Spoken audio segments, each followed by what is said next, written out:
The Kenya National Highway Authority has announced that there's going to be temporary closure of Capital Center access Waiyaki Way for weeks.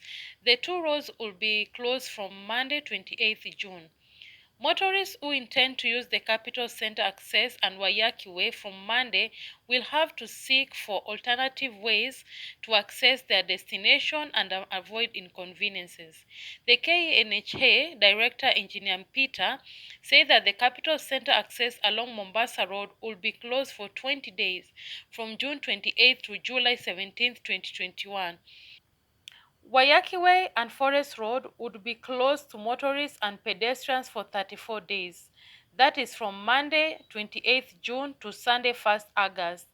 Additionally, the authority has provided alternative routes for motorists stuck along the Nairobi Nakuru Highway due to the ongoing 2021 World Rally Championship. Heavy goods vehicles to use Rironi Mai Mahiu Naivasha.